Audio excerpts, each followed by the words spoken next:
Hello, नमस्कार, आदाब, सत श्री अकाल। स्वागत करती हूँ फिर से तसल्ली से मेरे वीडियोस को देखने के लिए, उनको इतना पसंद करने के लिए, जो लगातार आप इतने अच्छे अच्छे कमेंट्स कर रहे हैं। और रीपोस्टिंग के चलते आप लोगों के कमेंट्स नज़र नहीं आ रहे हैं, लेकिन आपके कमेंट्स इंटैक्ट हैं कुछ वीडियोज़ में। और काफ़ी खुशी है कि आप लोग इतना टाइम निकाल लेते हैं, जो आप वीडियोज़ को देख पाते हैं तसल्ली से, और इतना आप समझ पाते इन वीडियोज़ को। और काफ़ी सरल शब्दों में मैंने समझाने की कोशिश की है, और मेरा उद्देश्य आप लोगों तक एक विश्लेषण पूर्ण जानकारी पहुंचाना है, जो मैं काफ़ी हद तक कर रही हूं। आप लोगों के कोई भी सजेशंस हो, या आप लोगों की तरफ से कोई भी जानकारी आप मुझे देना चाहते हैं, या आप बताना चाहते हैं कि हम किसी ऐसे सब्जेक्ट पे वीडियो बनाए जो हमसे अनछुआ है, या हमने अभी तक वीडियो नहीं बनाया है, तो कृपया प्लीज़ आप कमेंट में लिख दीजिए, ताकि हम उस पर भी वीडियो बना सकें। हम लोग दोस्तों बहुत आगे निकल चुके हैं, ऐसा लग रहा है। कोरोना तो अपनी जगह पे चल रहा है, लेकिन सरकार अपने तरीके से चल रही है। कभी तो राम मंदिर का शिलान्यास हो रहा है, नेताओं की बड़ी बड़ी बातें हो रही है, मस्जिद अब बनने वाली है वहीं पर। उसके बाद में हम देखते हैं कि परशुराम जी की मूर्ति बनने वाली है, जो विष्णु जी के छठे अवतार थे। और परशुराम जी की मूर्ति के बाद में भाजपा और सपा और भी कई महात्माओं की मूर्ति बनाने के लिए जो है मूर्तिकारों को ढूंढ रही है। गुजरात से लेकर तो राजस्थान तक मूर्तिकारों को ढूंढा जा रहा है, और बहुत सारी चीज़ें देश में चल रही है। लेकिन हम लोग देखते हैं कि बारिश के चलते हमारी सरकार बिल्कुल निश्चिंत बैठी हुई है, और बाढ़ ने जो है लोगों को अपनी चपेट में ले लिया है। चाहे बिहार हो, चाहे उत्तर प्रदेश हो, त्रिपुरा हो, आसाम हो, बाढ़ ने पता नहीं कितने ही घर जो है तबाह कर दिए, कितने ही लोगों को घर से बेघर कर दिया है। और हर साल मरने वालों की संख्या जो है डबल और ट्रिपल होती जा रही है। तो आज मैं आपको बाढ़ के बारे में जानकारी देना चाहती हूँ कि ये बाढ़ आखिर आती क्यों है, और इन बाढ़ों से हम निजात कैसे पा सकते हैं, और हमारे देश में पर्टिकुलरली क्या खास कारण है कि ये बाढ़ जो है हर साल आती है। एक क्या कह सकते हो उसको, एक नेचुरल एनुअल सोशल फिनोमिनन जो हमारे यहाँ पर बाढ़ बन गई है। प्रतिवर्ष आने वाला एक उपलक्ष्य बन गया है, एक प्रतिवर्ष आने वाली एक जो है त्रासदी कह सकते हैं, बाढ़ बन गई है हमारे देश में। तो देखते हैं दोस्तों, आसाम में और बिहार में इतनी ज़्यादा बाढ़ क्यों आती है। हम देखते हैं कि आसाम और बिहार में जो है काफ़ी सारे एम्बैंकमेंट्स हैं। एम्बैंकमेंट्स, लेवी, डाइक्स और पियर, ये सारे एक ही शब्द के शब्द हैं। कभी डाइक्स कहते हैं, कभी लेवी कहते हैं, कभी एम्बैंक्समेंट कहते हैं, कभी पियर कहते हैं उसी को। उसका हिंदी में अगर मतलब देखेंगे तो उसको हम पुष्टा कह सकते हैं। नदी की दोनों तरफ जो मतलब नदी बह रही है, और उसकी दोनों तरफ एक यहाँ से और एक यहाँ से, तो दोनों तरफ से उसको एम्बैंकमेंट बना के नदी को जो है एक निर्देशित किया जाता है कि नदी इसी फ्लो में बहेगी, जिसके चलते जो है एम्बैंकमेंट्स के भी बड़े बड़े टेंडर निकलते हैं, बड़े बड़े बिल्डर्स जो है एम्बैंकमेंट्स को बनाते हैं। लेकिन मैं आपको बता दूं कि हमारे देश में कहीं ना कहीं एक nexus of administration of embankments चल रहा है। एक नेक्सस के चलते एम्बैंकमेंट्स जो है जिसके अंदर नदी बह रही है वो ठीक से नहीं बनाए जाते हैं। खासकर बिहार की बात है तो अभी काफ़ी बड़े मुद्दे सुनने में सामने आए थे, और बिहार में लगभग हर साल ही एम्बैंकमेंट्स जो है, गंडक नदी हो, बागमती नदी हो, कहीं ना कहीं जो एम्बैंक्समेंट जो है टूट के जो है बह जाते हैं। और लोगों का ये मानना होता है कि हाँ, क्योंकि हर साल बनते हैं तो उनको जो वहाँ के बिल्डर है और जो एडमिनिस्ट्रेशन में ये जो अधिकारी है वो ये बताते हैं कि क्योंकि हर साल बनते हैं तो उनको इतना मजबूत बनने का टाइम नहीं मिलता है, या नदी का गंडक नदी का फ्लो बहुत ज़्यादा है, या कोसी नदी का फ्लो बहुत ज़्यादा है, बागमती नदी का फ्लो बहुत ज़्यादा है, ऐसा सुनने में आता है।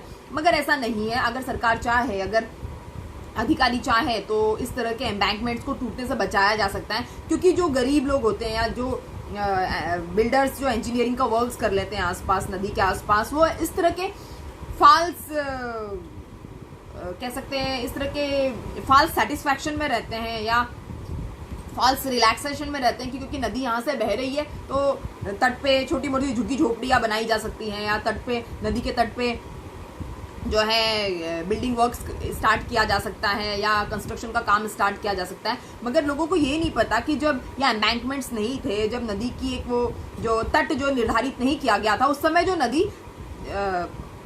पूरी जगह पे बहती थी, तो क्या जब नदी का बहाव तेज होगा या जब बाढ़ आएगी नदी में जब बहुत तेजी से पानी बहेगा तो क्या उन एम्बैंकमेंट्स को तोड़कर या एम्बैंकमेंट से ऊपर फ्लो नहीं होगा नदी का? डेफिनेटली होगा। और ये बात जो है बहुत सारे गरीबों को जो एक हट नुमा अपनी जो निवास स्थान बना लेते हैं उनको पता नहीं होता कि इस तरह से भी नदियाँ रिएक्ट करती है। और खासकर हमारे देश में अगर एम्बैंकमेंट्स की बात करें, जैसे मैं आपको बता रही हूँ कि नेक्सस चल रहा है एक तरह का, मूर्तियाँ तो बहुत खूबसूरत बनाएंगे, मंदिर भी भव्य बनाएंगे, मस्जिद के लिए लड़ते रहेंगे, मगर जहाँ पे एम्बैंक्समेंट की बात आती है, जहाँ पर पब्लिक की ज़िंदगी बचाने की बात आती है, जहाँ पे कई परिवारों की तबाही बचाने की बात भी आती है, तो शायद इतनी सरकारें आई, इतनी सरकारें गई, लेकिन सरकारों की आंखें बंद रहती है, वो ये देखने से नकार जाती है एक तरह से कहे तो। और किसी के पास टाइम नहीं है देखने के लिए बिहार में कितनी बाढ़ें आ रही है, आसाम में इतनी बाढ़ें आ रही है, त्रिपुरा, उत्तर प्रदेश, केरल, मतलब यू नेम द स्टेट, हमारे यहाँ पे इतनी ज़्यादा बाढ़ आ रही है। वहीं पे हम अमेरिका में देखेंगे और नीदरलैंड में देखेंगे तो वहाँ पर हमारे यहाँ से ज़्यादा नदियाँ हैं, लेकिन वहाँ पर बाढ़ नहीं आती है क्योंकि उन लोगों ने उस तरह से डिज़ाइन किया हुआ है। तो मैं आपको तफ्तीश से बताती हूँ कि बाढ़ कैसे आई है और बाढ़ को किस तरह से रोका जाना चाहिए। तो मैं आपको बता दूं कि आसाम में 2010 तक बाढ़ों की जो संख्या थी वो बहुत ही, मतलब 10 से 12 बाढ़ आई होगी शायद 1950 से लेके 2010 तक। लेकिन हम देखते हैं कि 2010 के बाद में आसाम में और बिहार में लगातार बाढ़ों की जो संख्या है वो बहुत ज़्यादा सामने आ गई है।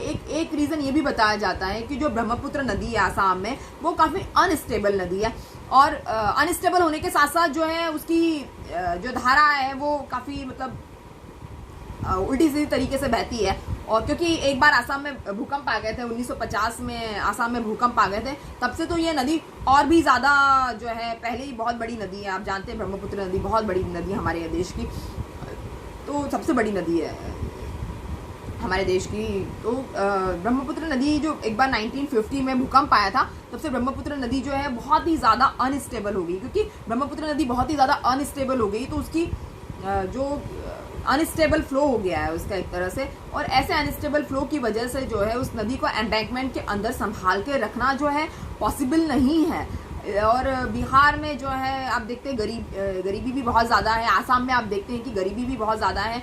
तो यहाँ के लोग क्या करते हैं कि नदी के आसपास छोटी छोटी जगह पे जो है झुग्गियाँ बना लेते हैं। जो नए लोग आते हैं, जो एक बार तो त्रासदी का शिकार हो गए, वो तो चले जाते हैं, फिर नए लोग आ जाते हैं। तो ऐसे में हम लोग देखते हैं कि हर साल ही लोगों का जो परिवार होता है वो त्रासदी का शिकार होता है, और लोग जो है बाढ़ों का शिकार हो जाते हैं, और कईयों ज़िंदगी, सैकड़ों ज़िंदगियाँ जो है तबाह हो जाती है। तो इसका रीज़न क्या है, क्यों इस तरह के फ्लड्स आते हैं?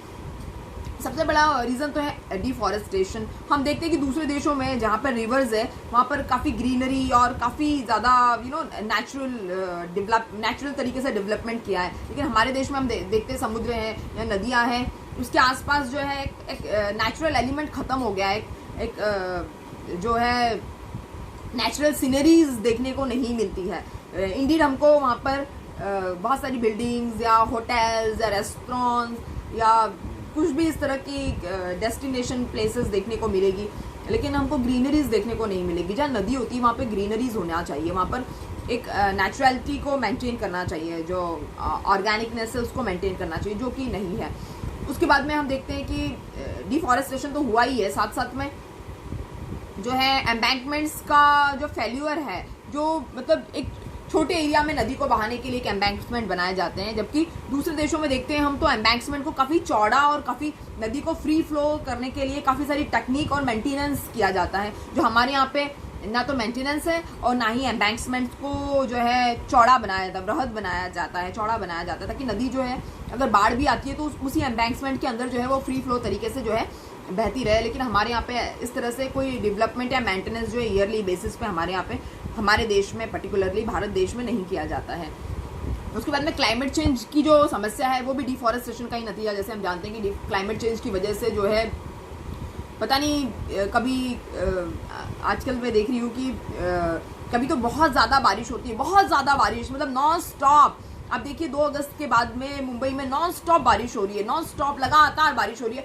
यहाँ पर हम देखते हैं कि 20 जून या 22 जून से लेके तो लगातार पूरा जो जुलाई का महीना है वो बहुत ही मतलब इरेगुलर रेन्स का गया है। ऐसा ही काफ़ी सारे स्टेट्स में होता है कि कभी बहुत ही इरेगुलर रेन्स हो गई, कभी होती है तो बहुत तेज़ होती है, मतलब नॉन स्टॉप लगातार सब रास्ते जाम हो जाते हैं, सड़कें जाम हो जाती है। जैसे दिल्ली में देखते हैं हम, मिंटो रोड है, मिंटो ब्रिज है और ITO का एरिया है, और भी हम देखते हैं कि जो तिलक ब्रिज है, और इस तरह के जो काफ़ी सारे ब्रिजेस हैं वहाँ पर पूरी तरह से बिल्कुल बसेस सबमर्ज हो जाती है, कारें सबमर्ज हो जाती है, निकलना मुश्किल हो जाता है। चाहे वो ITO का एरिया हो, काफ़ी खुला दिखता है, लेकिन सभी जगह बसेस और कार्स जो सबमर्ज हो जाती है। तो ये इसी का नतीजा है, क्लाइमेट चेंज की वजह से जो रेन्स का जो पैटर्न है काफ़ी इरेगुलर और अजीब सा हो गया, स्ट्रेंज पैटर्न जो है आजकल रेन्स का हो गया है। और हम देखते हैं कि जैसे केरला में भी फ्लड्स की वजह यही है कि वाटर को ड्रेन करना उस समय जो निकालना बहुत मुश्किल होता है ऐसे समय में, क्योंकि कभी तो रेन्स हो रही है बहुत ज़्यादा, और इतनी ज़्यादा कि जितनी स्पीड से रेन हो रही है उतनी स्पीड से पानी बह के जा नहीं रहा है समुद्र या नदियों में।